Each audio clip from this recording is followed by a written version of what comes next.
If there's one thing Godzilla is known for, aside from being a lizard the size of a skyscraper, it's his atomic breath. But how has the signature attack of the King of Monsters evolved over the years?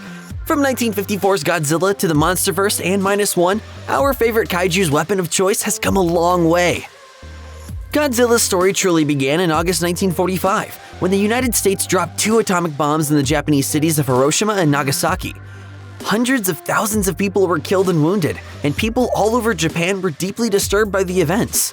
One such person was Ishiro Honda, who would go on to use the attacks as inspiration for the original Godzilla 9 years later. When Godzilla first showed off his atomic breath in his 1954 debut, it was less like a flamethrower and more like a fog machine. But even though it made him look like a vaping dinosaur, that didn't detract from its symbolic power. Godzilla's breath was made to resemble the smoke that lingered on the ruins of Hiroshima and Nagasaki, and it's able to melt steel structures with ease. It's not very flashy, but it does the job just fine, especially for the mid-50s. When Godzilla returned to the big screen in Godzilla Raids again, his Smoky attack came back during the monster's first battle against another kaiju, but it didn't end up being very effective against Anguirus. The atomic breath's first big change wouldn't arrive until Godzilla's third feature, which also introduced another important element to the movies. For 1962's King Kong vs. Godzilla, not to be confused with 2021's Godzilla vs. Kong, the world of the kaiju was finally filmed in color. When it came to Godzilla's atomic breath, the decision was made to give it a slight bluish hue. Apparently, that's how Toho always pictured it during the black and white days. From here on out, the signature radioactive blue became the trademark look for Godzilla. But why blue? King Kong vs. Godzilla reveals that it's because of the Cherenkov radiation that's generated in nuclear reactors. When charged particles move faster than the speed of light and water, as they do in underwater reactors, a bright blue glow is produced. Therefore, Godzilla's breath and back ended up a similar color. The shade ended up being lightened a bit for later Showa-era Godzilla films such as Mothra vs. Godzilla, Ghidorah the Three-Headed Monster, Invasion of Astro Monster, and Ebirah, Horror of the Deep. Even though the color wasn't exactly consistent, the misty nature of Godzilla's atomic breath remained until the monster's 8th appearance. Son of Godzilla in 1967 was the first Godzilla film to feature the kaiju's atomic breath as a laser-like heat ray. But most fans nowadays think of it as the movie that introduced, well, the son of Godzilla. Yes, Godzilla has a son, and he's terrible.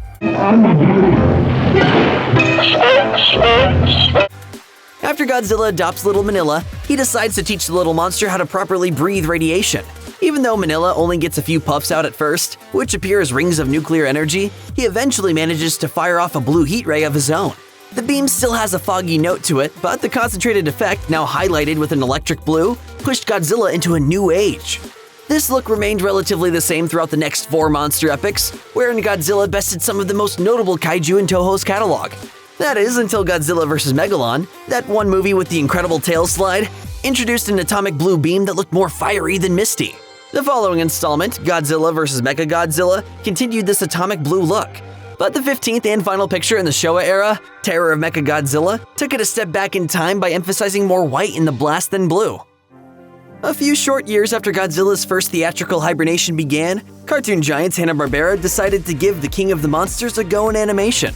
Unfortunately, though, the animated Godzilla ended up being unrecognizable when compared to his live-action, rubber-suited counterpart. Instead, he was a green dinosaur-like creature who breathed fire instead of his typical radioactive blasts. He also had a form of heat vision like Superman's, which was even more perplexing. The animated Godzilla even had a Scrappy-Doo-inspired nephew named Godzuki, who was basically Manila but somehow even worse. The short-lived series ran for only 2 seasons between 1978 and 1979, before Hanna-Barbera went back to focusing on their more popular IPs. Thankfully, this bizarre version of Godzilla didn't have much of an impact on the character, or his breath moving forward. Thank you, Godzilla. Isn't he terrific? The Heisei era set out to completely rebrand Godzilla for the 1980s. The 1984 film The Return of Godzilla, released nearly a decade after Terror of Mechagodzilla, erased all of the original sequels from its canon, with only the 1954 film considered a part of the story. Re-edited and released several months later as Godzilla 1985 in the United States, this Godzilla reboot used rotoscoping to create the atomic breath effect, which remained a light blue. This beam was stronger, longer, and more powerful than ever, as The Return of Godzilla was meant to be a darker film that echoed the socio-political commentary of the original. That was just the beginning. By 1991's Godzilla vs. King Ghidorah, the King of Monsters upgraded his atomic breath into a famed spiral heat ray capable of fully decapitating one of Ghidorah's heads. The spiral attack looks just like Godzilla's traditional blue-hued atomic breath, but coiled with an electric purple signature that gives it a bit more power.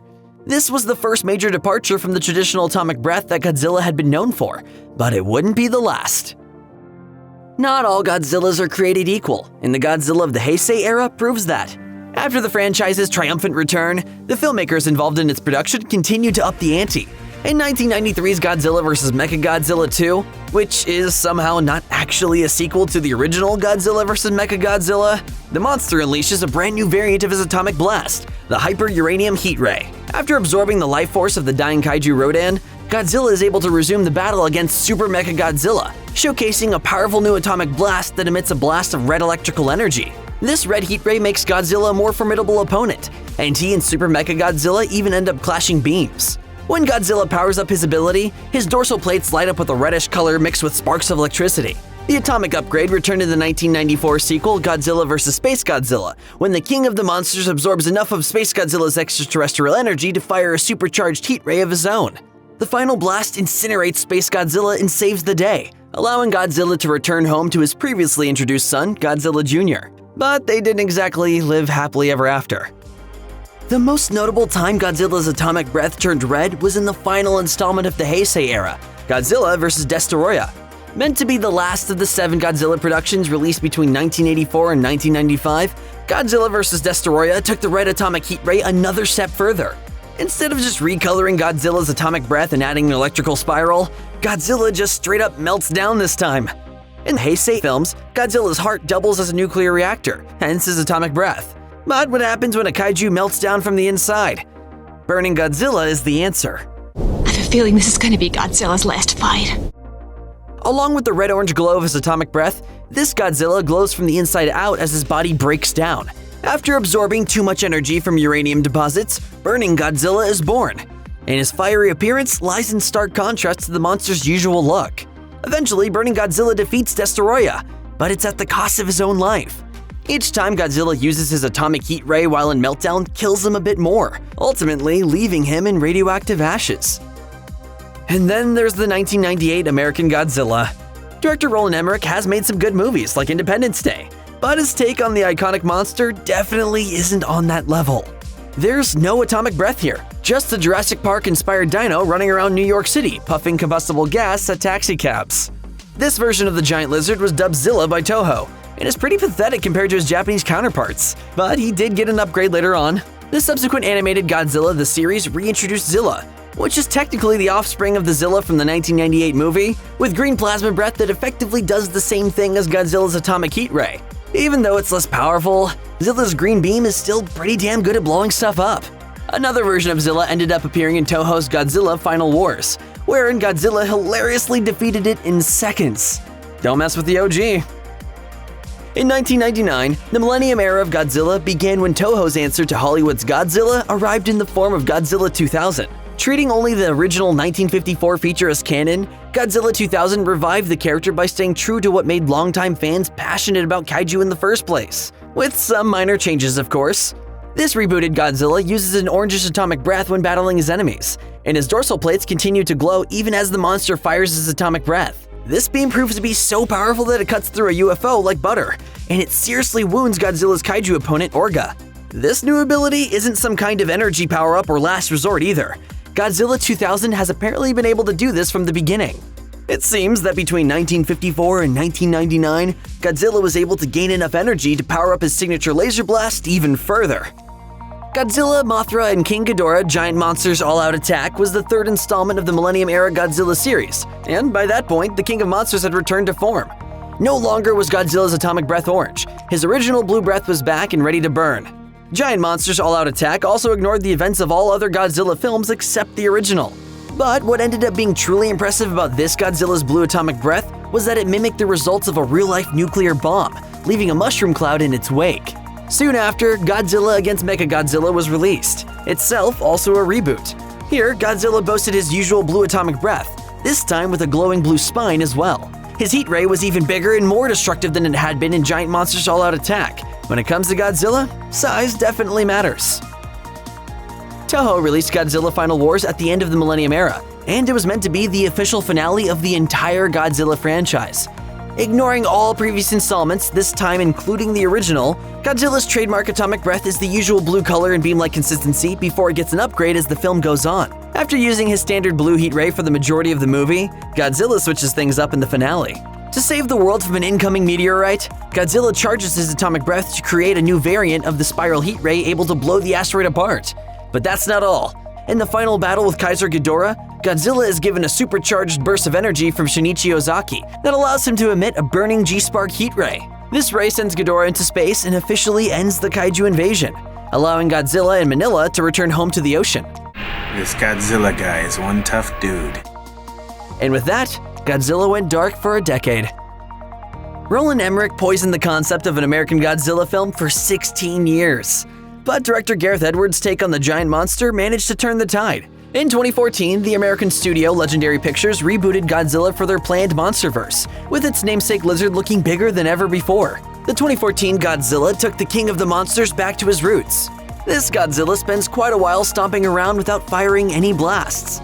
But when he finally unleashes his atomic breath at the pivotal moment, it's whiter and wispier than the films of the Heisei and Millennium eras. The sequel, Godzilla King of the Monsters, changes things up. Here, Godzilla's atomic breath is more destructive, used consistently against titans like Mothra, Rodan, and King Ghidorah. In the end, Godzilla powers up after Mothra sacrifices herself for the King of the Monsters, leading him to resemble the burning Godzilla of the Heisei era.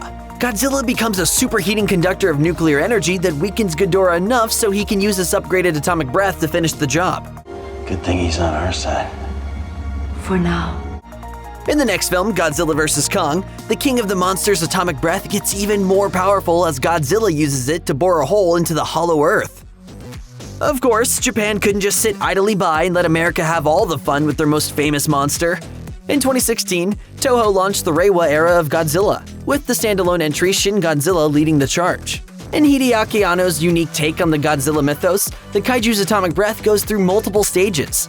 His bottom jaw splits apart as he charges up, and his eyes go black as he spews radioactive smoke and fire across the city. After that, the flames narrow into a thin violet beam that destroys dozens of buildings in a matter of seconds. That's not all. This Godzilla can also fire atomic beams from the tip of his tail and the spines on his back, which he uses to destroy bombs before they can fall anywhere near him. Easily a standout film in the franchise, Shin Godzilla makes the iconic kaiju scarier than ever before. This version of the King of the Monsters has a lot of potential. But instead of sequels to his Godzilla story, Anno has gone on to produce and direct other adaptations of famous Japanese characters with Shin Ultraman and Shin Kamen Rider. Sadly, it's unlikely that we'll ever see this particular Godzilla spit hot fire ever again.